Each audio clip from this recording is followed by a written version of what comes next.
¿Puedo ahora? Ahí está. Bueno, estamos en un tiempo real, César decía ahí, difícil, ¿no? Eh, Ahí está, ¿se ve y se escucha? Sí, creo que sí, ¿no? Viene la Navidad y ya estamos re cerquita, se pasó el año y realmente Navidad es un tiempo lindo para poder celebrar en familia, para compartir un momento juntos, esperemos que se pueda hacer, ¿no? No sé si vamos a poder estar toda la familia, pero la Navidad, sobre todas las cosas, es celebrar el verdadero significado. Navidad significa nacimiento y lo que hacemos es recordar que Jesús nació. Hay un versículo ahí en Mateo, capítulo 2, versículo 1 al 3, que dice: cuando Jesús nació en Belén de Judea, en los días del rey Herodes, vinieron del oriente a Jerusalén unos magos diciendo: ¿dónde está el rey de los judíos que ha nacido? Porque su estrella hemos visto en el oriente y venimos a adorarle. Oyendo esto, el rey Herodes se turbó y toda Jerusalén con él. Lo primero que me llama la atención de este pasaje que habla del nacimiento de Jesús, dice que nació en Belén en los días del rey Herodes, y pensaba un poquito cómo habrán sido esos días, ¿no? Recién hablábamos cómo son estos días, pero sabemos que la Biblia nos cuenta, por ejemplo en el libro de los jueces, que antes de que hubiera reyes en Israel, los días eran medios descontrolados, ¿no? Todo lo que sucedía, termina el libro de jueces 21-25 diciendo: en esos días donde no había rey, cada uno hacía lo que bien le parecía. Sin embargo, Jesús nació en una época donde había rey. Herodes el Grande estaba reinando, algunos dicen el grande en pecado y el grande en maldad, porque realmente no era un rey muy bueno, ¿no? Esos días no eran muy distintos a los días donde no había rey, porque cuando hay un rey, pero este rey vive independientemente de Dios o los que gobiernan, hacen las cosas dirigiéndose sus vidas y dirigiendo las cosas en base a sus criterios y no en base a la palabra de Dios. Esto trae consecuencias no solo para la política, la economía, el comercio, y la vida del pueblo, de la nación, en particular de cada uno de nosotros también. Por eso los días del rey Herodes no eran los mejores días, pero vemos ahí que dice que unos magos vinieron siguiendo una estrella, aparentemente la profecía de la Biblia que decía que un rey iba a nacer se había extendido en todo el mundo. Recién hablábamos también del Evangelio y me asombra que haya llegado hasta Oriente, ¿no? Lo que decía la palabra de Dios. Y se decía que este rey que iban a ser no iba a ser cualquier rey, sino que iba a ser no solo el rey de los judíos, sino el rey del mundo entero. Y estos magos, que no eran magos que hacían magia, sino que eran sabios, viajaron hasta Belén, ahí buscando en realidad a Jerusalén, la capital, buscando a este rey. Y me llama la atención la pregunta, dice: ¿dónde está el rey de los judíos que ha nacido? No dicen dónde está el príncipe, ni tampoco dicen dónde está el que va a ser rey. Jesús nació rey y esto significa que Jesús ya era rey, inclusive mucho antes de nacer. Ayer Gaucho también ahí nos compartía un poquitito sobre la marcha y todo del aborto, y sobre esto también podemos ver que antes de nacer Jesús ya iba a ser rey, ya era rey. ¿Y para qué nace un rey? Yo pensaba un poquitito, la Biblia dice que nosotros necesitamos también un rey. Un rey nace para reinar, pero ¿qué tiene que ver con nosotros, no? Cuando la Biblia se refiere a que necesitamos un rey, no se está refiriendo específicamente a un rey político que tenemos que reemplazar el presidente que tenemos, sino que necesitamos un rey en nuestra vida, en nuestro corazón. Y de esto se trata la Navidad. La Navidad es ese pesebre donde nació Jesús, el Salvador, pero también Jesús era rey. Y vemos ahí en el versículo 3, en el último versículo, dice: Herodes se turbó y toda la gente, toda Jerusalén, también se turbó con él. Y yo pensaba un poquitito, ¿por qué se turbaron? No, si era una buena noticia. Vemos que los magos, los sabios de Oriente, vinieron buscando al rey, al niño que había nacido rey, y con alegría lo encontraron, lo adoraron, le llevaron regalos que mostraban, esos regalos que lo reconocían como el rey. Pero para Herodes y para la gente de Jerusalén fue una noticia que los turbó. La palabra turbar es preocuparse, inquietarse, se pusieron nerviosos, no se pusieron alegres, se pusieron tristes. Cuando debían recibir la noticia con gozo y alegría, hicieron todo lo contrario. Y yo decía, bueno, ¿por qué sucedió esto? Bueno, evidentemente Herodes, el rey de ese momento, no quería que venga un nuevo rey, ¿no? Y esto en los planes que él tenía de su reinado y las cosas que tenía para hacer, no encajaba esta nueva idea de que naciera un rey. Así que como consecuencia de esto, lo que hizo él fue tomar decisiones terribles, inclusive dice que mandó a matar a todos los bebés nacidos de 2 años para abajo, no importara que fueran familiares o no, hijos suyos, los mandó a matar a todos porque él quería llevar a cabo sus planes, sus propósitos, y a pesar de que él aparentemente se había convertido al judaísmo, y tenía por ahí a Dios ahí en su vida, dentro de los planes que él tenía para su vida, los planes de Dios no encajaban. Y pensaba un poquitito en nosotros, ¿no? Que también estamos cerca de Navidad, como decíamos, y tal vez tenemos planes para el año que viene, terminando este año, planes para nuestra vida, para nuestro futuro, y tal vez conocemos algo de Dios, pero a veces los planes de Dios no encajan con los nuestros, ¿no? O Dios no encaja en nuestros planes y eso no nos pone muy contentos, nos turba, nos perturba, nos inquieta, nos pone nerviosos, como la gente de Jerusalén también, dice, toda Jerusalén se puso ahí turbada. En Mateo capítulo 21 vemos 33 años después que Jesús entra a Jerusalén montado en un burrito, dice, ¿no? Según la profecía de Zacarías 9:9, que él era el rey prometido, y ahí la gente saca rama de los árboles, la pone adelante de él, pone sus mantos como haciendo una alfombra y reconociéndolo a algunos como rey. Sin embargo, eso fue el domingo anterior a su muerte, que decían, Hosana en las alturas, bendito el que viene en el nombre del Señor. Hosana significa sálvanos ahora.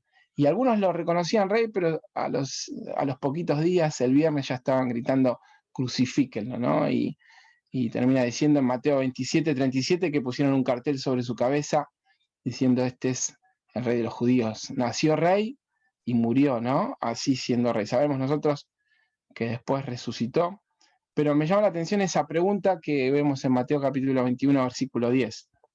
Dice que cuando él entró a la ciudad, la gente de Jerusalén se inquietó, también se perturbó, y decían, ¿quién es este? ¿Quién es este? ¿Quién es Jesús? Y esa pregunta es la misma pregunta que Jesús le hizo a sus discípulos en Mateo capítulo 16, del versículo 13 al 17. Jesús le pregunta a sus discípulos diciendo, ¿quién dice la gente que soy yo, que es el Hijo del Hombre? Y los discípulos responden, dice, bueno, algunos dicen que sos Juan el Bautista, otros dicen que sos Elías, Jeremías o alguno de los profetas. Pero Jesús le va a hacer una pregunta personal a ellos mismos y les va a decir, ¿y ustedes quién dicen que soy? Y recién César nos hablaba un poquitito de esto, ¿no? Ahí en el versículo 16 de Mateo, si lo leemos, 16:16, Pedro le responde y le dice, tú eres el Cristo, el Hijo del Dios viviente. Y esa es la respuesta correcta a realmente quién es Jesús. Jesús es el Cristo, y la palabra Cristo significa el Mesías, el ungido de Dios, el enviado, el rey que Dios había prometido que iba a venir a este mundo, y el que nos iba a hacer llegar a Dios mismo, ¿no? Hasta el Padre.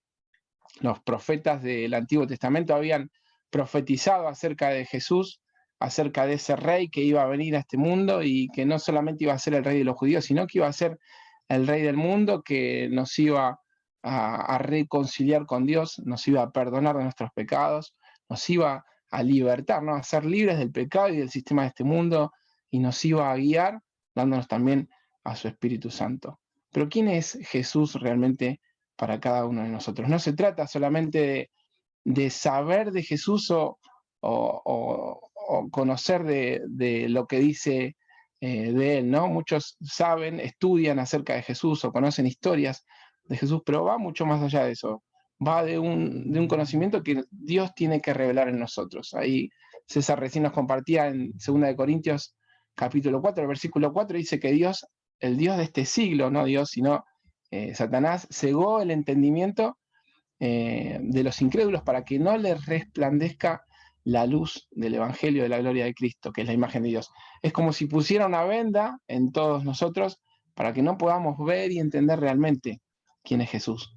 Pero Dios es el que se encarga de quitarnos esa venda por medio de su Espíritu Santo para que podamos conocer a Jesús, no solamente como el Salvador, sino también como el Rey de nuestra vida. Dice en Juan capítulo 16, versículo 8, que Él es el que convence a cada persona, quitando esa venda de que somos pecadores. Es el que me dice, Gustavo, eso que hiciste está mal, eso es pecado.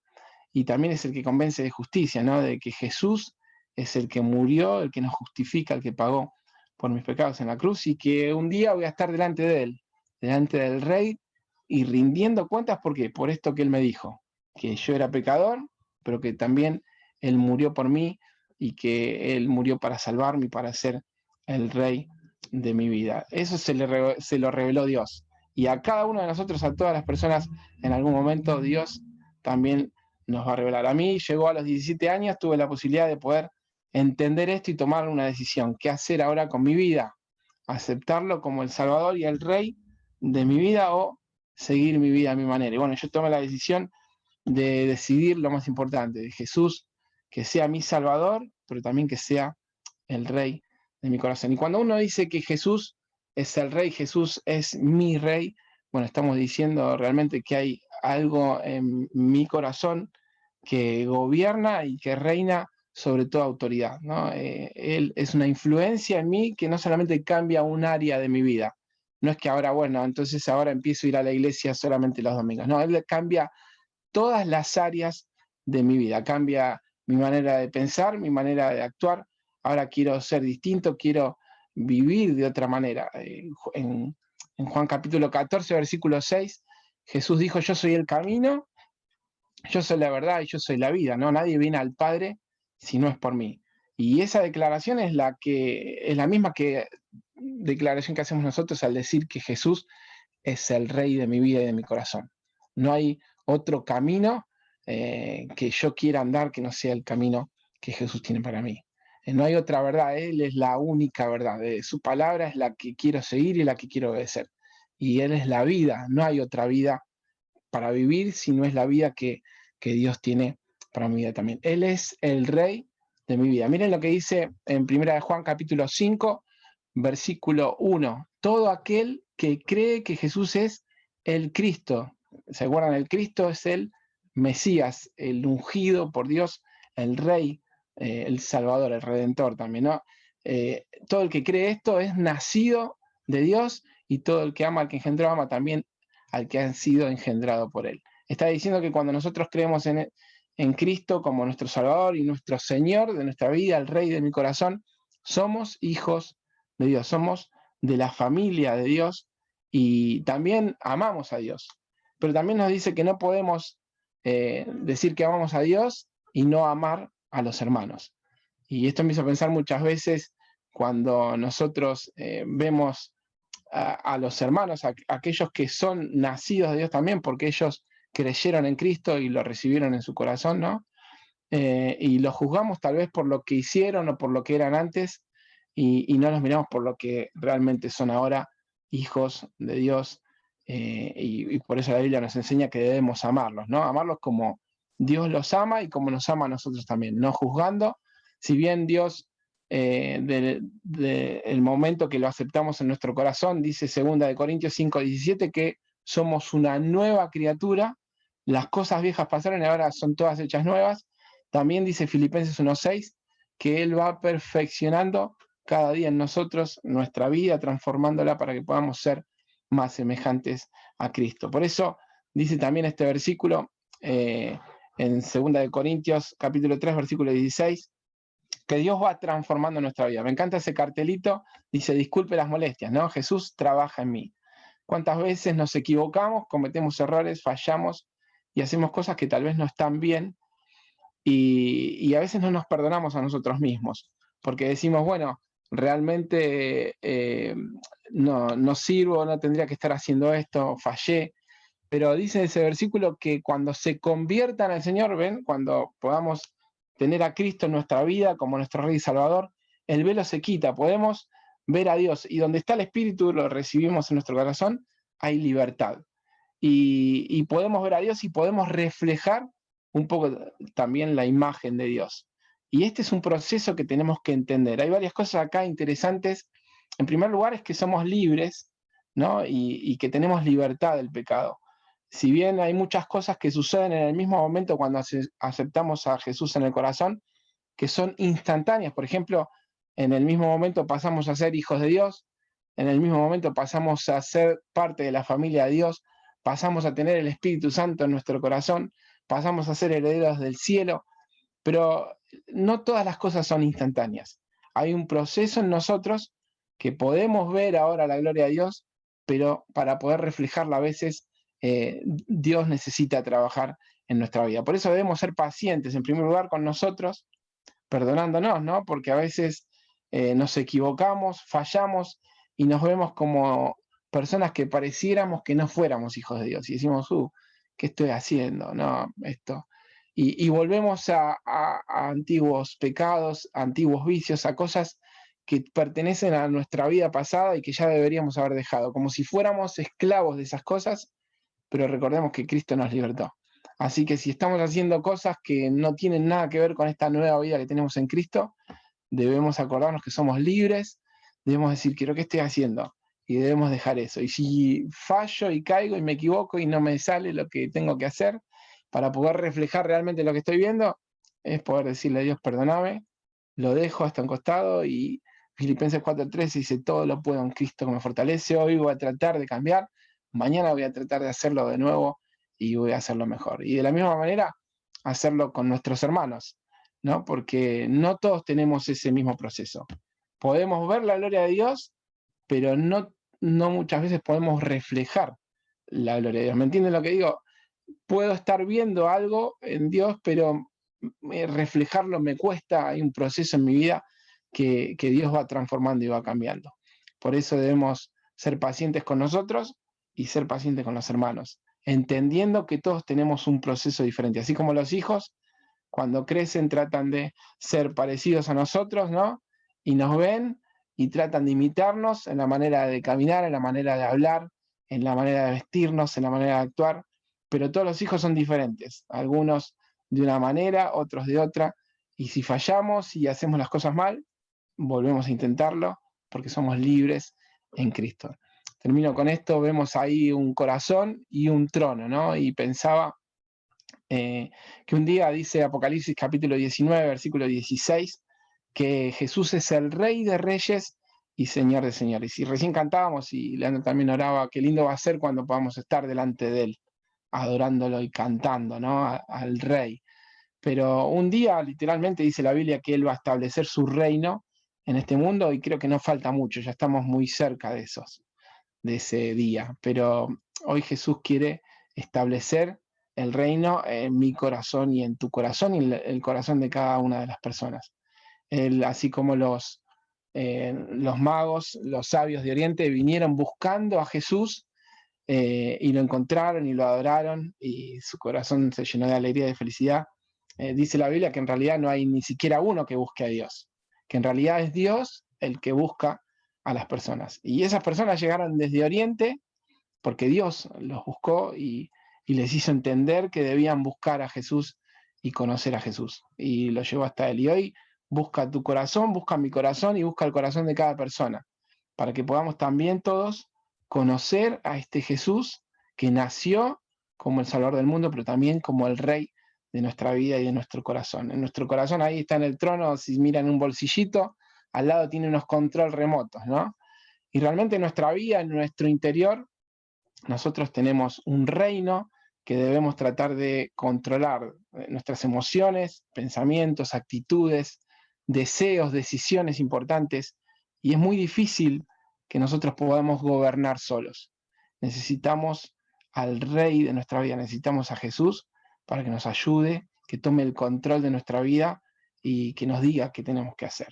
Él es el único que nos puede ayudar para que esto no se descontrole, para que no traiga consecuencias terribles a futuro en nuestra vida y en la de las personas que nos rodean también. Por eso, la pregunta en esta mañana es, ¿Jesús, el Rey de tu vida, es Jesús tu Salvador. Si todavía no lo aceptaste, bueno, dice Juan 1:12, veíamos recién, muchos lo rechazaron, pero dice Juan 1:12 que Él vino también para salvar a aquellos que lo creen y lo reciben en su corazón. Por eso, esta mañana, si no lo tenés todavía en tu corazón, tenés que decirle: Jesús, quiero que seas mi Salvador también.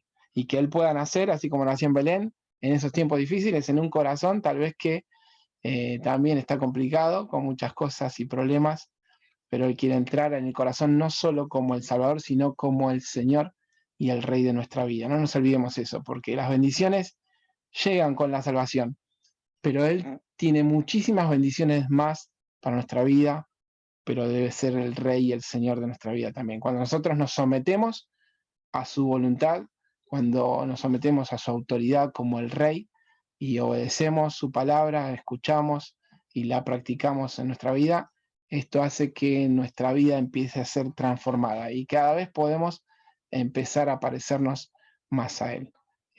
¿A quién estamos mirando, no? Estamos mirando realmente al Señor Jesús, a ver su gloria y a quién estamos reflejando, ¿no? Si Él realmente es el Rey de mi corazón, deberíamos preguntarnos, en todas las áreas de mi vida, Él tiene el control.